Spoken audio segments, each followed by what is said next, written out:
हुण असीं गल करांगे कि वाक की है। वाक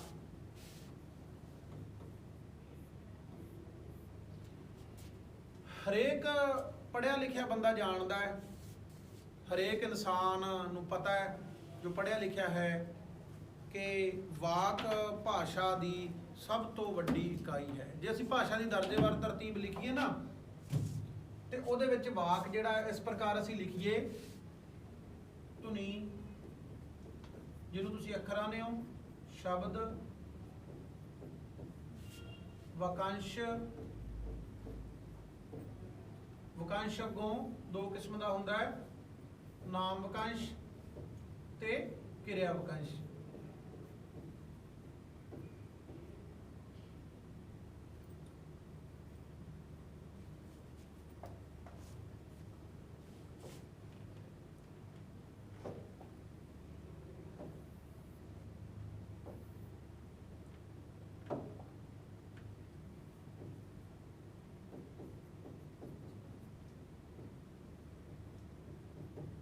नाम वाकंश ते किरिया वाकंश, इन्हां नूं अंग्रेजी दे विच बोलदे ने क्रमवार नाउन फ्रेज एंड वर्बियल फ्रेज। वाकंश तो बाद हुंदा हैगा जिहड़ा उहनूं कहंदे ने उपवाक। उपवाक नूं अंग्रेजी विच क्लॉज बोलिया जांदा हैगा। ये जिहड़े हुंदे ने दो किस्म दे हुंदे ने, एक हुंदा स्वैधीन और दूसरा हुंदा जिहड़ा वो पराधीन हुंदा है। उपवाक तो वाक की सिरजना होंदी है। वाक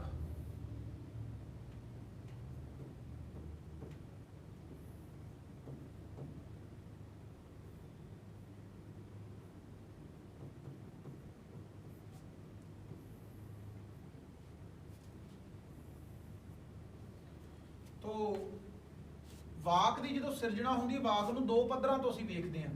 एक उहदी बनतर दा पद्धर है, एक उहदे कारज दा पद्धर हैगा, उहदी वरतों दा पद्धर हैगा। बनतर दे पद्धर ते वाक तीन किस्म दे हुंदे ने, सधारण, संयुक्त ते मिश्रित। कारज दे पद्धर ते जिहड़े वाक ने वो तीन किस्म दे हुंदे ने, जिवें प्रश्नवाची, बयानिया ते आग्यावाची। इहदियां कई किस्मां लिखियां ने। कईयां ने इहनूं जिहड़े हैगे ने विस्मक वाक भी आख्या है, किसी ने जिहड़ा हैगा हुक्मी संभावित भी आख्या, किसी ने हुक्मी वाच भी आख्या। तो अलग अलग बंदियां ने इन्हां नूं एक्सप्लेन किया, अलग अलग नज़रिए तो व्याकरणकारां ने, परंपराई व्याकरणकार ने, भावें आधुनिक व्याकरणकार ने, उन्होंने वख-वख नज़रिए तो इन्हां नूं एक्सप्लेन किया है।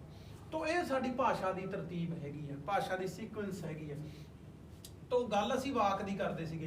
तो एक गल तो साडे सीधी ते स्पष्ट हैगी है, क्लीयर है कि वाक भाषा की सब तो वड्डी व्याकरणक पड़चोल की इकाई है।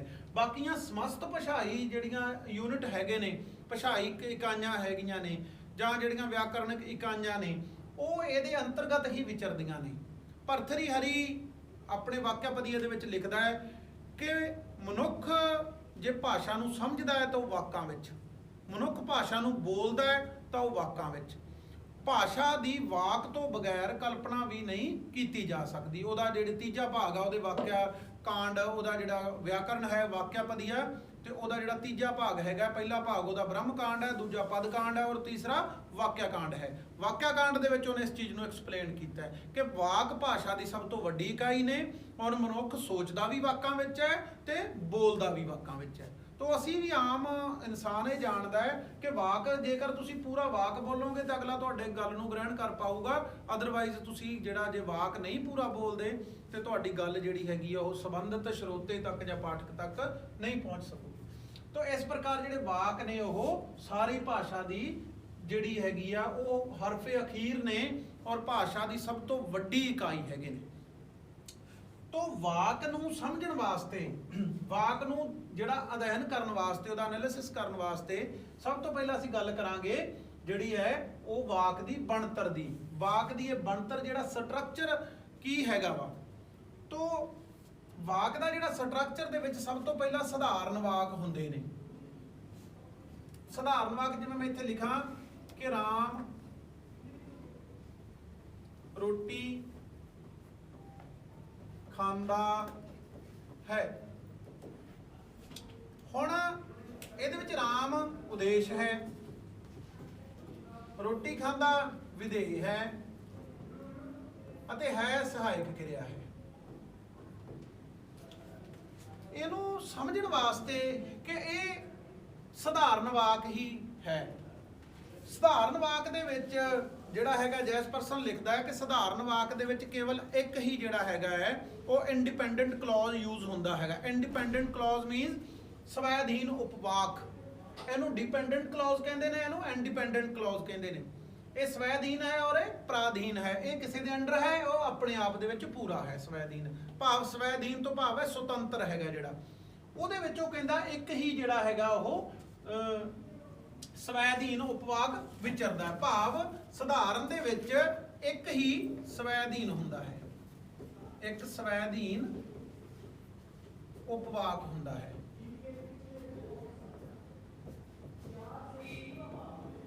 ਲਓ ਜੀ, ਆ ਹੁਣ ਤੁਸੀਂ ਦੇਖ ਲਿਆ ਇਹਦੇ ਵਿੱਚ ਇੱਕ ਹੀ ਜਿਹੜਾ ਇਹ ਸਵੈਧੀਨ ਵਾਕ ਅਸੀਂ ਉਪਵਾਕ ਯੂਜ਼ ਕੀਤਾ ਹੈਗਾ। ਔਰ ਸਵੈਧੀਨ ਉਪਵਾਕ ਦੇ ਆਪਣੇ ਉਦੇਸ਼ ਤੇ ਵਿਧੇਯ ਹੁੰਦੇ ਨੇ।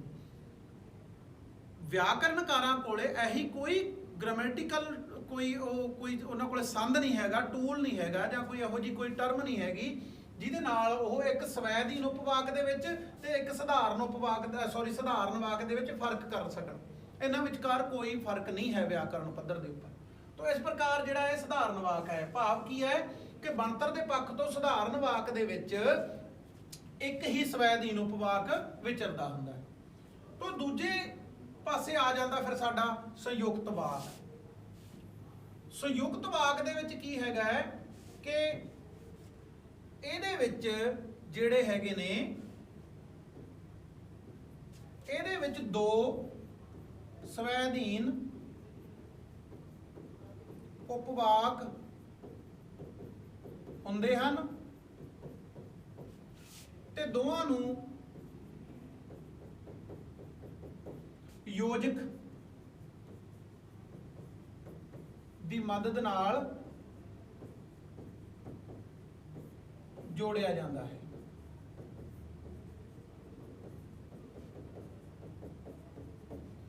ਹੁਣ ਇਹਦੇ ਵਿੱਚ ਪਹਿਲੇ ਵਿੱਚ ਤਾਂ ਇਹਦੇ ਵਿੱਚ ਤਾਂ ਇੱਕ ਸੀਗਾ, सिर्फ एक वरत्या जाता सी।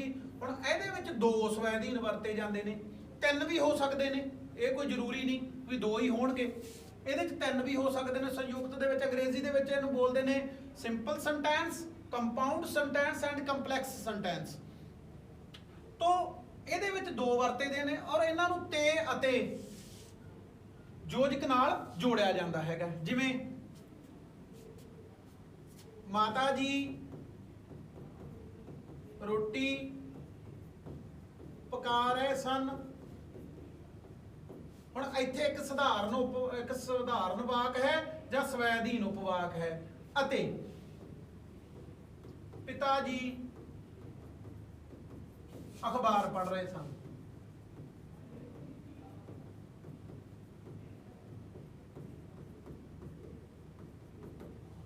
हुण इत्थे की हैगा है, इत्थों तक एक सधारण डिपेंडेंट क्लॉज हैगा और इत्थों तक फिर दूजा उपवाक है और जिहड़ा विचकार लग्या होया इहनूं कहंदे ने योजक। योजक और योजक की मदद दे नाल असीं की कीता हैगा, दो सधारण जां दो सधारण वाकां नूं सधारण स्वैधीन उपवाकां नूं जोड़ता। तो यह की बन गया, एक कंपाउंड सेंटेंस बन गया, एक संयुक्त वाक बन गया। ਇਹਦੇ ਵਿੱਚ ਅਸੀਂ ਜਿਹੜੇ ਦੋ स्वैधीन उपवाक ने ਉਹਨਾਂ ਨੂੰ योजक ਦੀ मदद ਦੇ ਨਾਲ जोड़ ਦਿੱਤਾ ਹੈਗਾ। तो इस प्रकार एक की बन गया, मिश्रित अपना संयुक्त वाक बन गया ਜਾਂ कंपाउंड सेंटेंस बन गया। ਇਹਦੀ ਬਣਤਰ ਦੇ ਆਧਾਰ ਦੇ ਉੱਪਰ ਜਿਹੜੀ ਤੀਜੀ ਕਿਸਮ ਹੈਗੀ ਆ ਉਹਨੂੰ ਮਿਸ਼ਰਤ ਵਾਕ ਕਹਿੰਦੇ ਨੇ।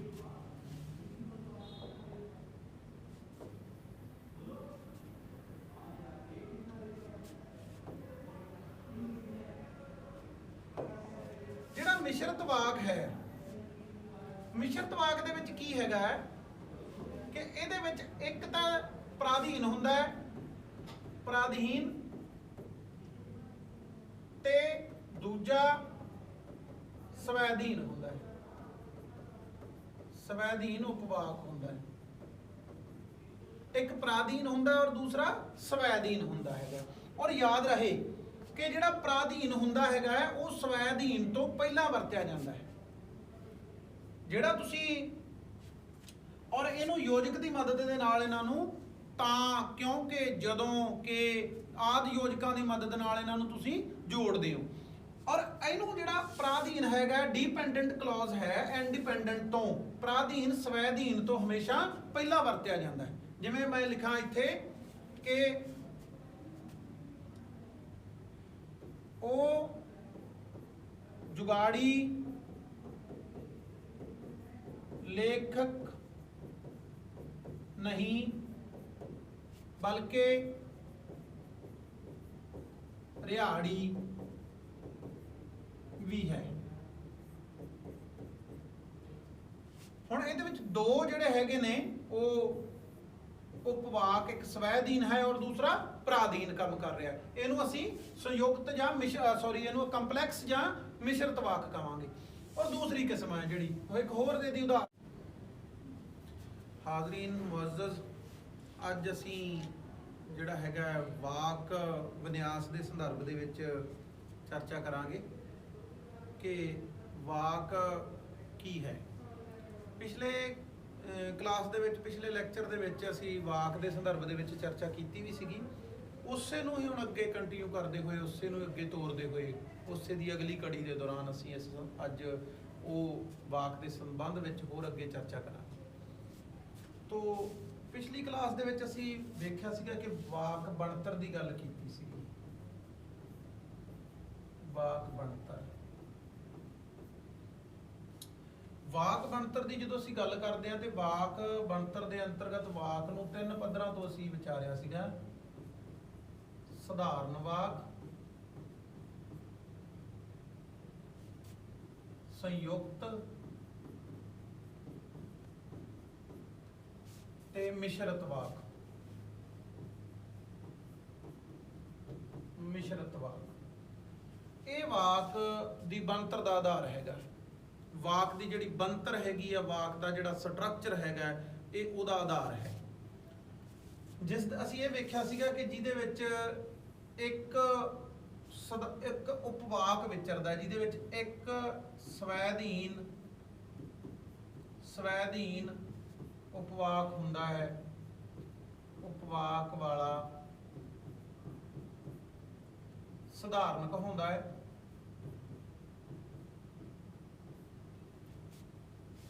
ਜਿਹਦੇ ਵਿੱਚ ਦੋ ਸਵੈਧੀਨ ਉਪਵਾਕਾਂ ਨੂੰ ਯੋਜਕ ਤੇ ਅਤੇ ਦੀ ਮਦਦ ਨਾਲ ਜੋੜ ਦਿੱਤਾ ਜਾਂਦਾ ਹੈ, ਉਸ ਨੂੰ ਅਸੀਂ ਸੰਯੁਕਤ ਕਹਿੰਦੇ ਹਾਂ। ਇਹਦੇ ਵਿੱਚ ਦੋ ਸਵੈਧੀਨ ਉਪਵਾਕ ਹੁੰਦੇ ਨੇ। ਉਪਵਾਕ ਹੁੰਦੇ ਹਨ। ਤੋ ਤੀਜੀ ਕੈਟਾਗਰੀ ਜਿਹੜੀ ਹੈਗੀ ਹੈ ਉਹ ਮਿਸ਼ਰਤ ਵਾਕ ਦੀ ਹੈ।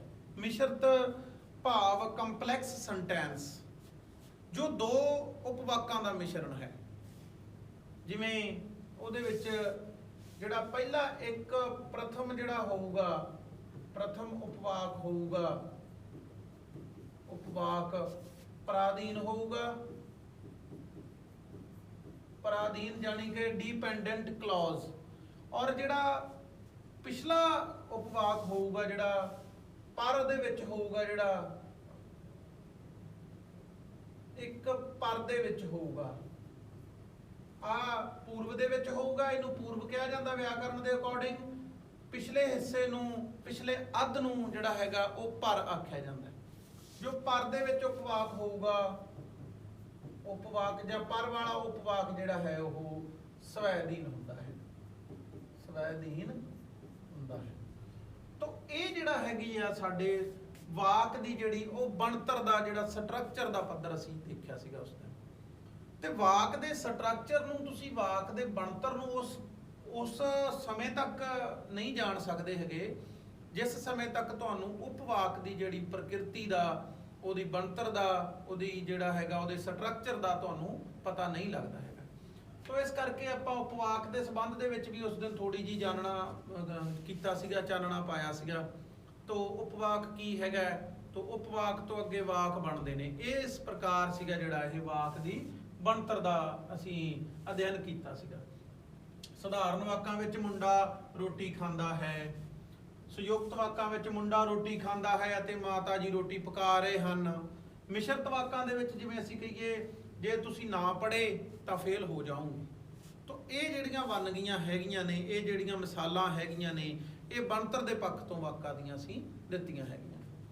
ਤੋ ਅਗਲਾ ਜਿਹੜਾ ਇਹਦਾ ਦੂਜਾ ਭਾਗ ਆ ਜਿਹਦੇ ਸੰਦਰਭ ਦੇ ਵਿੱਚ ਅਸੀਂ ਅੱਜ ਹੁਣ ਗੱਲ ਕਰਾਂਗੇ, ਉਹ ਆ ਵਾਕ ਦਾ ਪ੍ਰਕਾਰਜ ਜਾਂ ਵਾਕ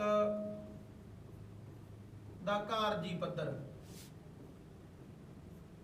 ਕਾਰਜੀ ਪੱਖ, ਪੱਖ ਕਹਿ ਦਿਓ, ਪੱਧਰ ਕਹਿ ਦਿਓ। ਪਹਿਲਾਂ ਤਾਂ ਅਸੀਂ ਜਿਵੇਂ ਅਸੀਂ ਕਹਿ ਦਈਏ ਕਿ ਅਸੀਂ ਆਮ ਗੱਲ ਕਰ ਲੈਂਦੇ ਹਾਂ ਜੀ, ਇੱਕ ਤੇ ਪ੍ਰੈਕਟੀਕਲ ਹੁੰਦਾ ਹੈ, ਇੱਕ ਥਿਉਰੀ ਹੁੰਦੀ ਹੈਗੀ ਆ। ਅਸੀਂ ਪਹਿਲਾਂ ਵਾਕ ਦੀ ਥਿਉਰੀ ਨੂੰ ਪੜ੍ਹ ਚੁੱਕੇ ਹਾਂ, ਉਹਦੀ ਥਿਊਰੀ ਦੇਖ ਲਈ ਹੈਗੀ ਆ, ਅਸੀਂ ਉਹਦੀ ਬਣਤਰ ਨੂੰ ਦੇਖ ਲਿਆ ਕਿ ਜੀ ਇਸ ਪ੍ਰਕਾਰ ਜਿਹੜਾ ਵਾਕ ਦਾ ਸਟਰਕਚਰ ਹੈਗਾ ਉਹ ਇਸ ਤਰ੍ਹਾਂ ਬਣਦਾ ਹੈ। ਕਿਉਂਕਿ ਭਾਸ਼ਾ ਦੀ ਗੱਲ ਕਰੀਏ ਤੇ ਵਾਕ ਭਾਸ਼ਾ ਦੀ ਸਭ ਤੋਂ ਵੱਡੀ ਇਕਾਈ ਹੈਗੇ ਨੇ। ਇਹ ਤੋਂ ਵੱਡੀ ਇਕਾਈ ਜਿਹੜੀ ਹੈਗੀ ਆ ਮੈਨੂੰ ਨਹੀਂ ਲੱਗਦਾ ਕੋਈ ਵਿਆਕਰਨਿਕ ਪੜਚੋਲ ਦੀ ਕੋਈ ਹੋਊਗੀ। ਤੋਂ ਵਾਕ ਹੀ ਸਾਰਿਆਂ ਨੂੰ ਵੱਡੇ ਨੇ। ਤੋਂ ਵਾਕ ਦਾ ਜਿਹੜਾ ਅਸੀਂ ਬਣਤਰਤਾ ਦਾ ਪਤਾ ਕਰ ਲਿਆ ਕਿ ਉਹਦੀ ਬਣਤਰ ਹੈਗਾ ਜੀ, ਉਹਦਾ ਥਿਓਰੈਟੀਕਲ ਪੱਖ ਹੈਗਾ, ਜਿਹੜਾ ਉਹਦਾ ਸਿਧਾਂਤਕ ਪੱਖ ਹੈਗਾ, ਉਹਨੂੰ ਅਸੀਂ ਇੱਥੇ ਵੇਖ ਲਿਆ ਹੈਗਾ। ਪਰ ਉਸ ਤੋਂ ਅੱਗੇ ਜਾ ਕੇ ਜਦੋਂ ਤੁਸੀਂ ਉਹਨੂੰ ਅਪਲਾਈਡ ਪੱਖ ਤੋਂ ਦੇਖਦੇ ਹੋ, ਉਹਨੂੰ ਵਰਤੋਂ ਵਿਉਂਤ ਦੇ ਪੱਖ ਤੋਂ ਵੇਖਦੇ ਹੋ, ਉਹਨੂੰ ਉਹਦੇ ਕਾਰਜੀ ਪੱਖ ਤੋਂ ਵੇਖਦੇ ਹੋ, ਤੇ ਉਦੋਂ ਸਾਡੇ ਸਨਮੁਖ ਤਿੰਨ ਕਿਸਮਾਂ ਵਾਕਾਂ ਦੀਆਂ ਹੋਰ ਆ ਜਾਂਦੀਆਂ ਨੇ, ਜਿਹਦੇ ਵਿੱਚ ਹੈਗੇ ਨੇ ਪ੍ਰਸ਼ਨਵਾਚੀ ਵਾਕ, ਪ੍ਰਸ਼ਨਵਾਚੀ, ਹੁਕਮਵਾਚੀ,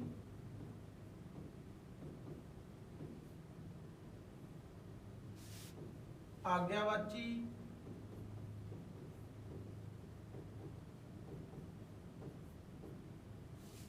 ਔਰ ਇਹ ਤਿੰਨ ਕਿਸਮਾਂ ਜਿਹੜੀਆਂ ਉਹਦੀਆਂ ਵਾਕਾਂ ਦੀਆਂ ਹੋਰ ਸਾਡੇ ਸਨਮੁਖ ਆਉਂਦੀਆਂ ਹੈਗੀਆਂ। ਕਈ ਵਿਦਵਾਨਾਂ ਨੇ, ਕਈ ਵਿਆਕਰਨਕਾਰਾਂ ਨੇ, ਪਰੰਪਰਾਈ ਜਿਵੇਂ ਵਿਆਕਰਨਕਾਰ ਹੈਗੇ ਨੇ, ਉਹਨਾਂ ਨੇ ਜਿਹੜੇ ਹੈਗੇ ਵਿਸਮੇਵਾਚਕ ਵਾਕਾਂ ਨੂੰ ਵੀ ਇਸ ਦੇ ਸੰਦਰਭ ਦੇ ਵਿੱਚ ਵਰਤਿਆ ਹੈਗਾ। ਇੱਕ ਕਿਸਮ ਜੇ ਅਸੀਂ ਵਿਸਮੇ ਬੋਧਕ ਵਾਕਾਂ ਦੀ ਲੈ ਲਈਏ ਤੇ ਫਿਰ ਇਹਦੀਆਂ ਚਾਰ ਕਿਸਮਾਂ ਬਣ ਜਾਂਦੀਆਂ ਨੇ। ਪਰ ਅਸੀਂ ਹੁਣ ਆਪਣੇ ਅਧਿਐਨ ਦੇ ਵਿੱਚ ਚਲੋ ਵਿਸਮੇ ਬੋਧਕ ਜਿਹੜੇ ਵਿਸਮਕ ਜਾਂ ਵਿਸਮੇ ਬੋਧਕ ਵਾਕ ਨੇ ਉਹਨਾਂ ਨੂੰ ਵੀ ਸ਼ਾਮਲ ਕਰ ਹੀ ਲੈਂਦੇ ਹਾਂ ਅਸੀਂ। ਤੋ ਜੇ ਅਸੀਂ ਵਿਸਮਕ ਵਾਕ ਲੈ ਲਈਏ,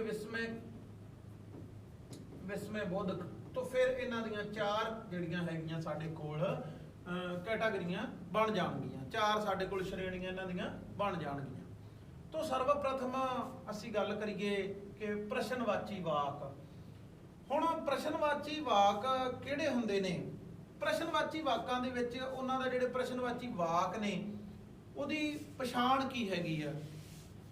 जदों वक्ता बुलारा दूजे पुरख तो सामने वाले बंदे तो कोई जानण की जिग्यासा रखता है, जो उहदे कोलों कुछ वो पुछण की जिग्यासा रखता है, तो उस वेले जिहड़े प्रश्न उस वेले पुछी गई उन्हां दी गलबात उन्हां दे द्वारा वरते गए वक्ते वल्लों जिहड़ा हैगा श्रोते नूं जां दूजे पुरख नूं कीती गई उहदी गल कथ जिहड़ी हैगी है वो प्रश्नवाची वाकां दे अंतर्गत विचारी जाती है। भाव सधारण शब्दां च जिवें असीं कह लईए कि जिथे वक्ता दूजे पुरख तो कुछ जानण की इच्छा रखता है, वो तो जानण की कुछ तांग रखता है। पंजाबी भाषा विच क्यों,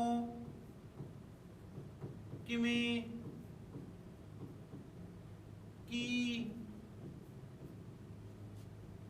तो ये जिहड़े शब्दां वाले वाक हुंदे ने वो प्रश्नवाची वाकां दी श्रेणी दे विच विचारे जांदे ने। जिवें तुसीं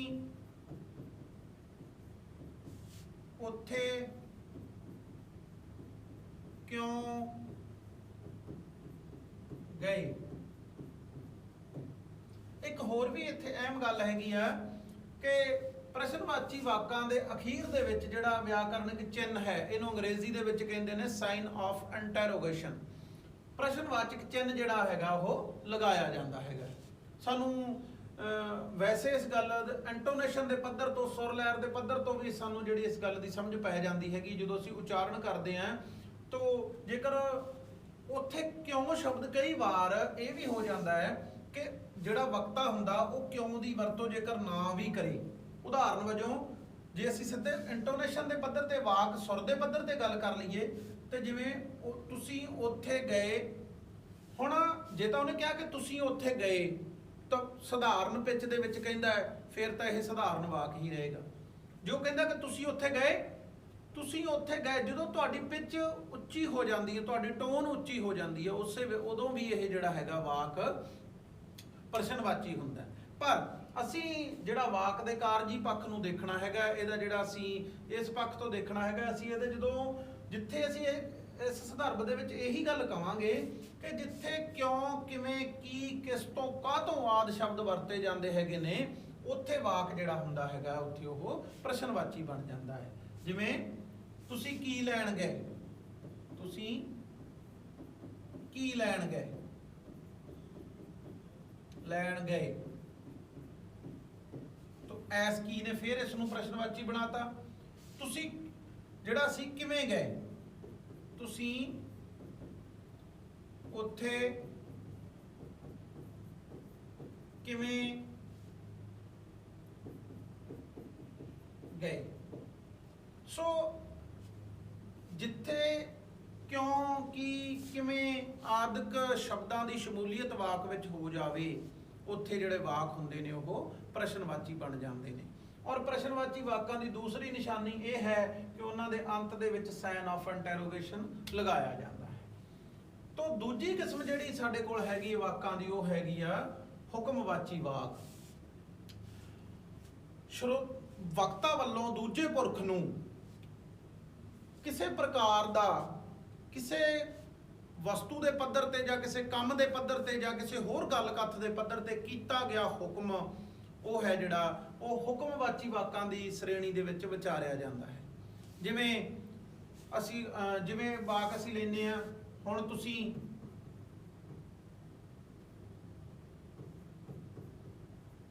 ਤੁਸੀਂ ਜਾਓ। ਹੁਣ ਜਿੱਥੇ ਵਾਕ ਜਿਹੜਾ ਹੈਗਾ ਹੈ ਉਹ ਇਸ ਗੱਲ ਦੀ ਪੁਸ਼ਟੀ ਕਰਦਾ ਹੈ ਕਿ ਹੁਣ ਤੁਸੀਂ ਚਲੇ ਜਾਓ। ਭਾਵ ਕੀ ਹੈ, ਹੁਕਮ ਦੇ ਰਿਹਾ ਇੱਥੇ ਬੰਦਾ, ਕਿਸੇ ਨੂੰ ਜਾਣ ਦਾ ਆਰਡਰ ਦੇ ਰਿਹਾ ਹੈ।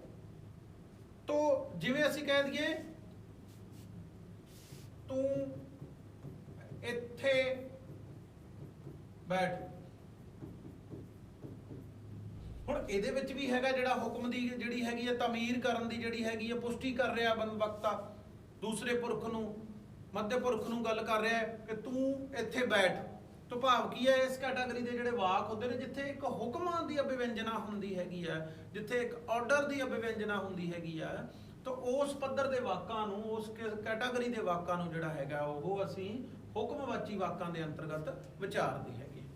ਤੀਸਰੀ ਜਿਹੜੀ ਹੈਗੀ ਕੈਟਾਗਰੀ ਉਹ ਆਗਿਆਵਾਚੀ ਵਾਕਾਂ ਦੀ ਹੈਗੀ ਆ। ਆਗਿਆਵਾਚੀ ਵਾਕਾਂ ਦੇ ਵਿਚਕਾਰ ਇੱਕ ਪ੍ਰਕਾਰ ਦੀ ਤੁਸੀਂ ਕਿਸੇ ਦੂਸਰੇ ਵਕਤੇ ਨੂੰ, ਦੂਸਰੇ ਸਰੋਤੇ ਨੂੰ ਜਾਂ ਦੂਜੇ ਪੁਰਖ ਨੂੰ ਇੱਕ ਪ੍ਰਕਾਰ ਦੀ ਤੁਸੀਂ ਉੱਥੇ ਆਗਿਆ ਦੇ ਰਹੇ ਹੁੰਦੇ ਹੋ, ਕਿਸੇ ਗੱਲ, ਕਿਸੇ ਵਸਤੂ ਨੂੰ ਕਰਨ ਦੀ ਜਾਂ ਕਿਸੇ ਕੰਮ ਨੂੰ ਕਰਨ ਦੀ ਜਾਂ ਕਿਸੇ ਹੋਰ ਕੰਮ ਢੰਗ ਨੂੰ ਅਪਣਾਉਣ ਦੀ, ਉੱਥੇ ਤੁਸੀਂ ਇੱਕ ਆਗਿਆ ਤੁਹਾਡੇ ਵੱਲੋਂ ਦਿੱਤੀ ਜਾ ਰਹੀ ਹੁੰਦੀ ਹੈਗੀ।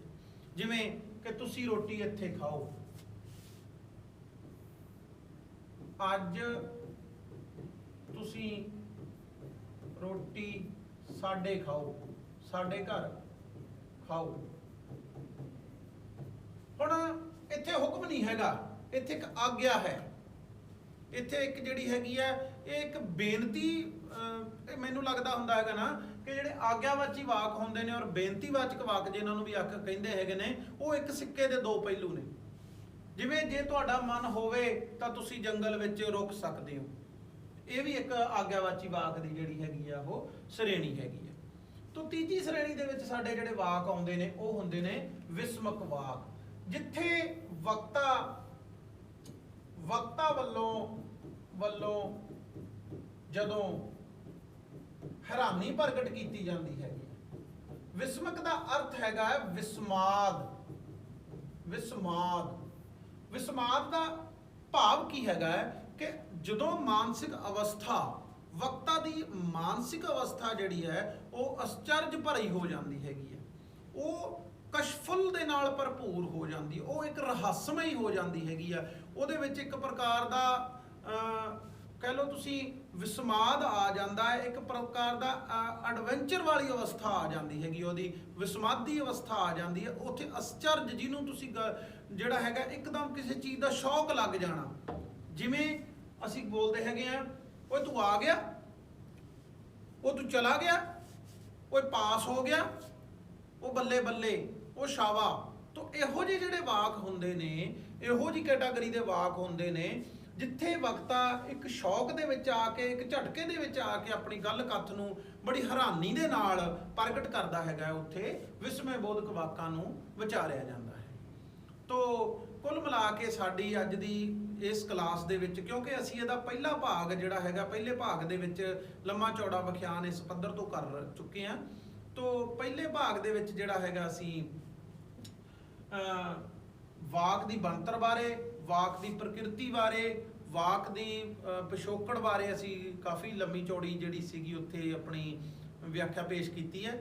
ਤੋ ਅੱਜ ਦੇ ਅਸੀਂ ਸਾਡੇ ਇਸ ਲੈਕਚਰ ਦੇ ਵਿੱਚ ਅਸੀਂ ਵਾਕ ਦੇ ਕਾਰਜੀ ਪੱਖ ਨੂੰ ਹੀ ਕੇਵਲ ਵਾਚਣਾ ਸੀਗਾ, ਕਿਉਂਕਿ ਕਾਰਜੀ ਪੱਖ ਤੋਂ ਵਾਕ ਜਿਹੜਾ ਹੈਗਾ, ਇੱਕ ਤੇ ਉਹਦੀ ਥਿਉਰੀ ਹੈਗੀ ਆ, ਥਿਉਰੀ ਤੇ ਤੁਸੀਂ ਪੜ੍ਹ ਲਈ ਹੈਗੀ, ਉਹਦੇ ਸਿਧਾਂਤਕ ਪੱਖ ਨੂੰ ਵਾਚ ਲਿਆ ਕਿ ਵਾਕ ਇਹ ਕਿਵੇਂ ਬਣਦਾ ਹੈਗਾ, ਇਹਦੇ ਵਿੱਚ ਕਿਹੜੇ ਕਿਹੜੇ ਤੱਤ ਕਾਰਜਸ਼ੀਲ ਹੁੰਦੇ ਨੇ, ਕਿਹੜੀਆਂ ਕਿਹੜੀਆਂ ਵਿਆਕਰਣਿਕ ਇਕਾਈਆਂ ਇਹਦੇ ਵਿੱਚ ਕਾਰਗਰ ਹੁੰਦੀਆਂ ਨੇ, ਕਿਹੜੇ ਕਿਹੜੇ ਇਹਦੇ ਵਿੱਚ ਉਦੇਸ਼ ਕੀ ਹੁੰਦੇ ਨੇ, ਵਿਧੇ ਕੀ ਹੁੰਦੇ ਨੇ, ਕਰਤਾ ਕਰਮ ਕਿਰਿਆ ਦੀ ਤਰਤੀਬ ਕੀ ਹੈਗੀ, ਇਹਦੇ ਵਿੱਚ ਸਹਾਇਕ ਕਿਰਿਆ ਕਿੱਥੇ ਲੱਗਣੀ ਹੈਗੀ ਆ। ਤੋਂ ਸਾਰੇ ਪਹਿਲੂ ਜਿਹੜੇ ਹੈਗੇ ਨੇ ਨਾ, ਉਹ ਵਾਕ ਦੀ ਬਣਤਰ ਦੇ ਅੰਤਰਗਤ ਆਉਂਦੇ ਨੇ। ਉਹਦੇ ਵਿੱਚ ਕਰਤਾ ਦਾ ਕਿੱਥੇ ਕੰਮ ਹੈਗਾ, ਕਿਰਿਆ ਦਾ ਕਿੱਥੇ ਹੈਗਾ। ਜੇਕਰ ਕਰਤਾ ਦਾ ਜ਼ਿਕਰ ਹੁੰਦਾ ਤੇ ਉਹ ਕਰਤਰੀ ਵਾਚਕ ਹੈ, ਜੇ ਕਿਰਿਆ ਦਾ ਜ਼ਿਕਰ ਹੁੰਦਾ ਉਹ ਕਰਮਣੀ ਵਾਚਕ ਹੈ, ਜੇ ਦੋਵਾਂ ਦਾ ਹੀ ਜ਼ਿਕਰ ਨਹੀਂ ਹੁੰਦਾ ਤੇ ਫਿਰ ਉਹ ਭਾਵ ਵਾਚਕ ਵਾਕਾਂ ਦੀ ਸ਼੍ਰੇਣੀ ਵਿੱਚ ਆਉਂਦੇ ਨੇ। ਤਾਂ ਇਹ ਸਾਰੇ ਜਿਹੜੇ ਪਹਿਲੂ ਹੈਗੇ ਨੇ, ਇਹ ਵਾਕ ਦੇ ਬਣਤਰ ਨਾਲ ਸੰਬੰਧ ਰੱਖਦੇ ਨੇ, ਉਹਦੇ ਸਟਰਕਚਰ ਦੇ ਨਾਲ ਸੰਬੰਧ ਰੱਖਦੇ ਨੇ। ਪਰ ਜਿਹੜਾ ਵਾਕ ਦਾ ਕਾਰਜੀ ਪੱਧਰ ਹੈਗਾ, ਜਦੋਂ ਤੁਸੀਂ ਉਹਨੂੰ ਵਰਤਣਾ ਹੈਗਾ, ਸਮਾਜ ਦੇ ਵਿੱਚ ਬੋਲਣਾ ਹੈਗਾ, ਉਹਦਾ ਸੰਚਾਰ ਦਾ ਉਹਨੂੰ ਮਾਧਿਅਮ ਬਣਾਉਣਾ ਹੈਗਾ, ਤੇ ਫਿਰ ਤੁਸੀਂ ਉਹਦੇ ਕਾਰਜੀ ਪੱਖਾਂ ਨੂੰ ਜਿਹੜਾ ਇਹਨਾਂ ਪੱਖਾਂ ਤੋਂ ਵਾਕਾਂ ਨੂੰ ਬੋਲਦੇ ਹੈਗੇ ਆ। ਆਮ ਜਨ ਜੀਵਨ ਦੇ ਵਿੱਚ ਦੇਖੋ, ਕੋਈ ਵੀ ਜਿਹੜੀ ਥਿਉਰੀ ਹੈਗੀ ਆ, ਕੋਈ ਵੀ ਜਿਹੜੀ ਚੀਜ਼ ਹੈਗੀ ਆ, ਕੋਈ ਵੀ ਜਿਹੜੇ ਪੱਖ ਹੁੰਦੇ ਨੇ, ਉਹ ਕਿਤੇ ਹਵਾ ਦੇ ਵਿੱਚੋਂ ਨਹੀਂ ਆਉਂਦੇ ਹੁੰਦੇ, ਉਹ ਆਮ ਜਨ ਜੀਵਨ ਦੇ ਵਿੱਚੋਂ ਹੀ ਉਹਨਾਂ ਨੂੰ ਲਿਆ ਜਾਂਦਾ ਹੈਗਾ। ਤੋ ਇਹ ਆਮ ਜਨ ਜੀਵਨ ਦੇ ਵਿੱਚ ਵੀ ਅਸੀਂ ਆਮ ਆਪਣੇ ਰੋਜ਼ਮर्रा ਦੀ ਜ਼ਿੰਦਗੀ ਦੇ ਵਿੱਚ, ਆਪਣੀ ਗੱਲ ਕਥ ਦੇ ਵਿੱਚ ਅਸੀਂ ਇਹਨਾਂ ਵਾਕਾਂ ਦੀਆਂ ਕੈਟਾਗਰੀਜ਼ ਨੂੰ, ਇਹਨਾਂ ਵਾਕਾਂ ਦੀਆਂ ਸ਼੍ਰੇਣੀਆਂ ਨੂੰ ਜੇਕਰ ਅਸੀਂ ਸੁਚੇਤ ਹੋ ਕੇ ਦੇਖੀਏ, ਚੇਤਨ ਹੋ ਕੇ ਦੇਖੀਏ, ਕੌਨਸ਼ੀਅਸ ਮਾਈਂਡ ਦੇ ਨਾਲ ਦੇਖੀਏ, ਉਹਨਾਂ ਨੂੰ ਪਕੜਨ ਦੀ ਕੋਸ਼ਿਸ਼ ਕਰੀਏ, ਤਾਂ ਅਸੀਂ ਇਹਨਾਂ ਨੂੰ ਆਸਾਨੀ ਨਾਲ ਪ੍ਰੈਕਟੀਕਲ ਤੌਰ ਤੇ ਲੱਭ ਸਕਦੇ ਹਾਂ। ਸੋ ਮੈਨੂੰ ਆਸ ਹੈ ਕਿ ਤੁਹਾਨੂੰ ਜਿਹੜਾ ਹੈਗਾ ਇਸ ਜਿਹੜਾ ਆਪਣਾ ਇਹ ਵਾਕ ਦੇ ਸੰਬੰਧੀ ਸਾਡਾ ਅਧਿਐਨ ਹੈਗਾ, ਉਹਦੇ ਤੋਂ ਜ਼ਰੂਰ ਤੁਸੀਂ ਕੁਝ ਨਾ ਕੁਝ ਤੁਹਾਨੂੰ ਸਿੱਖਣ ਨੂੰ ਮਿਲਿਆ ਹੋਊਗਾ। ਧੰਨਵਾਦ।